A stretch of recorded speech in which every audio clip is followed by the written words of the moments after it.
353 mil clientes da Eletropaulo estão sem energia elétrica há 2 dias em São Paulo. Vamos conversar com a repórter Luísa Moraes. Boa noite, Luísa. Como é que as pessoas prejudicadas podem pedir indenização? Se é que podem pedir, né?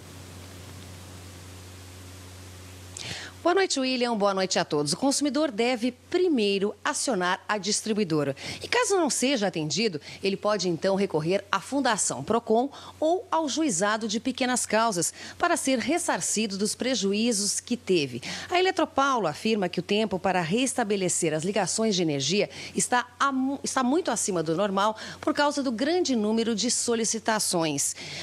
Ventos de mais de 100 km por hora derrubaram árvores em vários pontos da região metropolitana e caíram sobre a fiação elétrica.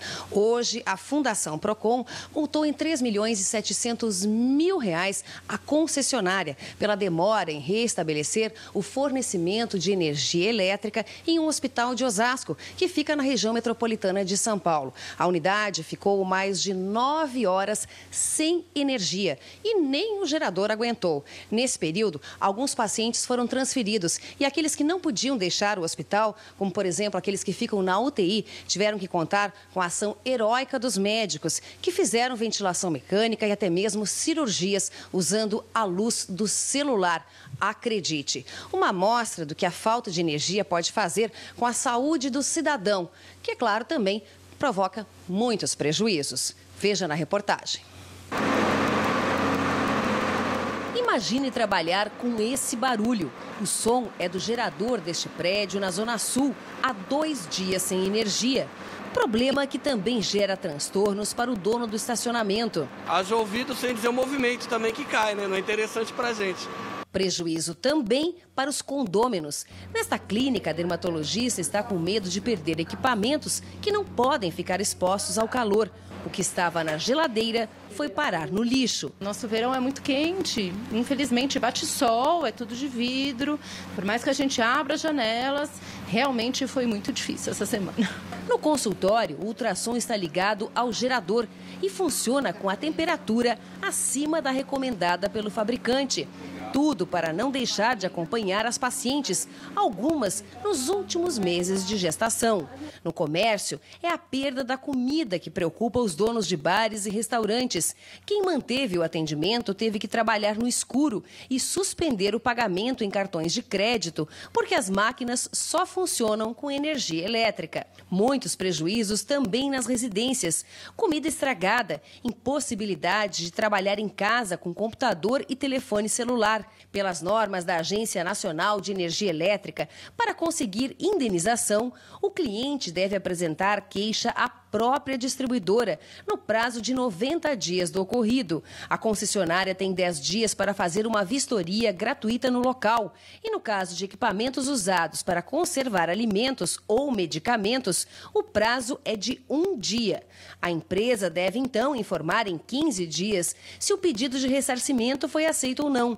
A indenização pode ser em dinheiro, conserto ou substituição do equipamento ou dos alimentos e medicamentos no prazo de 20 dias. O IDEC recomenda que, quando o consumidor deve apresentar nota fiscal dos produtos afetados. É importante que o consumidor saiba que a negativa de ressarcimento tem que ser feita por escrito e fundamentada. Ele pode pedir intervenção, falar com a ouvidoria, pedir uma segunda avaliação ou até mesmo para a ANEEL.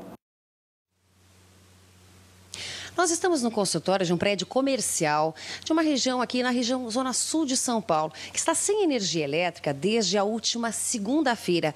A maioria aqui dos condôminos são médicos, como a doutora Loreta, que a gente conversa agora. Doutora, como é que é atender os pacientes nessa situação?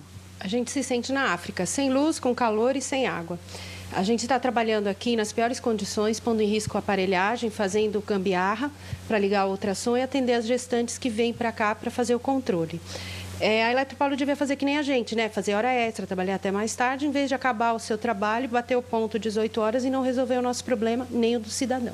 A senhora está arriscando, inclusive, os equipamentos que não deveriam estar expostos ao calor, como o ultrassom. O ultrassom tem que ficar uma temperatura de 16 graus e a gente está trabalhando a 29 graus, 30 graus, mas a gente prefere arriscar perder o ultrassom do que perder uma vida.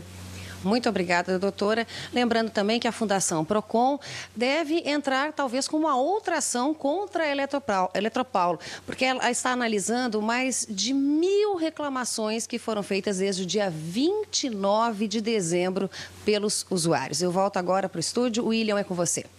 Obrigado, Luísa. Vamos conversar com o professor Paulo Saldiva. Saldiva, eu fiquei espantado ali com as informações com os hospitais do Brasil não estão preparados para trabalhar sem energia fornecida pela operadora? Não tem gerador? No break? No mundo, esse é um problema central. Eu faço parte do Comitê da Organização Mundial de Saúde que estuda a resiliência dos hospitais. A capacidade que um hospital tem, frente a condições climáticas extremas, continuar funcionando. E esse é um tema central, porque todas as previsões meteorológicas indicam que vai ter uma chuva muito mais intensa, a ilha de calor urbano promove ventos importantes e nós temos uma rede de distribuição elétrica que não sustenta, não tem condição de... Ontem a Faculdade de Medicina da USP e uma parte substancial do HC ficou sem luz, em plena Avenida Paulista, com pacientes graves. Nós temos condições de que, quando faltar água em São Paulo, a maior parte dos hospitais não tem poço artesiano, não vai conseguir vencer esse desafio. No mundo, nas regiões de risco, menos de 11% dos hospitais têm condição de resistir às condições climáticas extremas. E a cidade tem uma estrutura que, quando chove, pelo padrão de chuva, que está cada vez chovendo mais intensamente no centro e menos na periferia. Vai chover o mesmo tanto, William, mas num período muito mais curto do ano. Nós temos que mudar a estrutura de captação de água. Nós temos que a captação de água ser nas cidades, é isso que você está dizendo? Isso, você tem que... Veja, não está chovendo mais na periferia, está chovendo no centro. Então, você tem que ter um jeito de fazer com que isso seja reservado.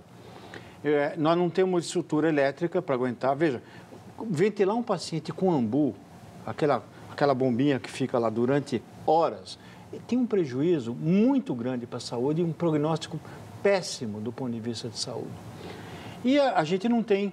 Nós temos uma agência de distribuidora que é absolutamente incompetente. Até propus mudar o nome de Eletropaulo para Eletrofalto, que faria talvez mais, estaria mais na linha do que ela tem feito. Ela não tem estrutura de atendimento, não tem gente capaz de atender a demanda, não enterrou os fios, que devia ter colocado isso a partir de 2005. Quer dizer, numa cidade que a gente precisa de árvores para diminuir a ilha de calor urbano e diminuir esse negócio. Só que a gente não cuida das árvores. Então, nós vamos ter que gastar muito mais dinheiro do que para resolver um problema que já estava previsto há décadas que ia acontecer.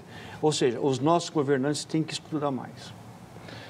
Quero pegar outro aspecto disso, que é interessante nessa história, é que vai expandindo o que é minimamente necessário para a cidadania. Quer dizer, a gente pensa que cidadania são direitos políticos, mas a água tratada vai se tornando cada vez mais necessária, senão as pessoas adoecem, crianças morrem. A eletricidade, a gente vê uma enormidade de coisas que param. Antigamente o telefone funcionava sem eletricidade, hoje quase não temos mais telefone sem eletricidade.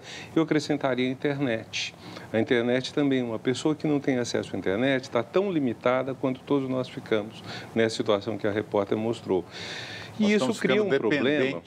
Cria um problema porque, ao mesmo tempo, se trata de mercadorias e produtos que o usuário paga ao concessionária pública ou privada, e, ao mesmo tempo, pelo menos num abastecimento mínimo, são direitos. Sem isso, ninguém vive. Você não consegue emprego se estiver desempregado, se não tiver um acesso a essas coisas. Pois é, nós temos que ter que correr atrás de uma inação por décadas. Mas eu sou otimista, sabe? Eu sou meio azedo, assim, falei um pouco azedo, mas eu acho que eu já vi mais gente melhorar em UTI do que em igreja, sabia?